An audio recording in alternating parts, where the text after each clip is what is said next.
ఎవరు మనల్ని ఆదరించేది, ఎవరు మనకు సహాయపడేదని పరిశుద్ధ గ్రంథం నుంచి కీర్తన గ్రంథం 49వ అధ్యాయము 15వ వచనంలో దేవుడు మనతో మాట్లాడుతున్నాడు. కాబట్టి తెలుసుకుందాం. దేవుడు నన్ను చేర్చుకును, పాతాళ బలముల నుండి ఆయన నా ప్రాణమును విమోచించును. ప్రియతముడు చెల్లి సహోదరులారా, ఈరోజు మన జీవితంలో ఎవరు మనల్ని చేర్చుకోవట్లేదని నీరుగారిపోతున్నాం, ఎవరు మనల్ని ఆదరించలేదని నీరుగారిపోతున్నాం, ఎవరు మనకు సహాయపడట్లేదని కురింగిపోతున్నాం. అయితే ప్రియతముడు చెల్లి సహోదరులారా, కీర్తనకారుడు అదే తెలియజేస్తున్నాడు. ఎవరు మనల్ని చేర్చుకోరు, ఎవరు మనల్ని ఆదరించరు, ఎవరు మనకు సహాయపడరు.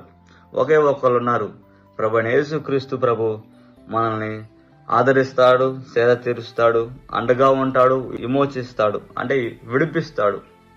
ఎక్కడి నుంచైనా సరే విడిపిస్తాడు. నిన్ను పాపం నుంచి ప్రత్యేకించుటకు తన ప్రాణం పెట్టాడు. నిన్ను పాపం నుంచి విడిపించుటకు ప్రాణం పెట్టాడు.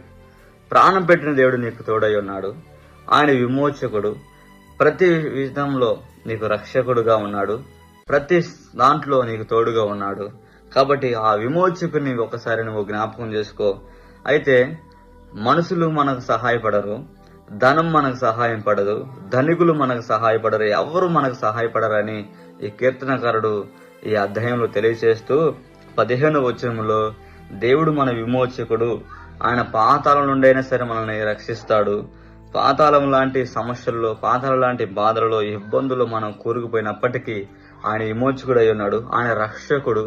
ఆయన నీకోసం నా కోసం ప్రాణం పెట్టేవాడు, ప్రాణం పెట్టేంతగా ప్రేమించేవాడు. కాబట్టి ఆయన మనల్ని వదలడు, విమోచిస్తాడు అని కీర్తనకారుడు తెలియజేస్తున్నాడు. ప్రతి తమ్ముడు చెల్లి సహోదరులారా, ఈరోజు మరి విమోచకుని కలిగినట్లయితే ఎంత బాగుండు.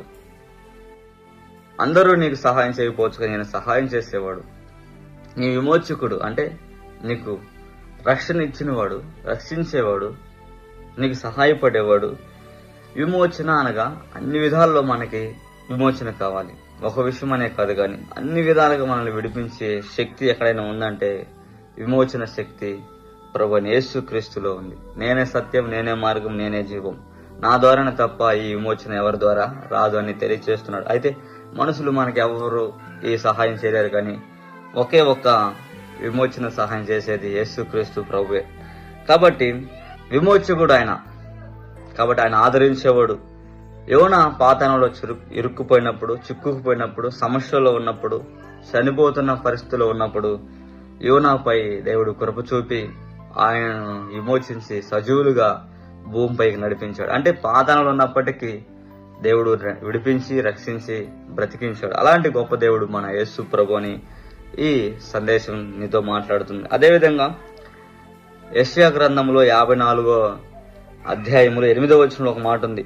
మహోద్రేహం కలిగి నిమిషం మాత్రం నీకు విముఖుడైతని, నిత్యమైన కృపత నీకు వాత్సల్యం చూపుదును అని నీ విమోచకుడకు యెహోవా సెలవిచ్చున్నాడు. ప్రతముడు చెల్లి సహోదరు, నిమిషం మాత్రం దేవుడు నీకు కొద్ది కష్టం తెచ్చినా, ఇబ్బంది తెచ్చినా, నష్టం తెచ్చినా అంతకంటే గొప్ప వాత్సల్యంతో నిన్ను దీవిస్తాడంట, అంతకంటే గొప్ప ఆదరణ నీకు ఇస్తాడంట, అంతకంటే గొప్ప కృపతో నిన్ను నడిపిస్తాడంట, విడిపిస్తాడంట, రక్షిస్తాడంట, ఆదరిస్తాడంట, సహాయం చేస్తాడంట. ప్రియతముడు చెల్లి సహోదరా, అంతకంటే దేవుడు నీకు ఆదరణగా ఉంటాడంట. ఇప్పుడు ఉన్నదానికంటే అధికముగా దేవుడు నీకు తోడు ఉంటాడంట. అదే ఎవరు ఆదరిస్తారంటే క్రీస్తు. ఎవరు మనల్ని విమోచిస్తారంటే క్రీస్తు. ఎవరు మనకు సహాయపడతారంటే క్రీస్తు.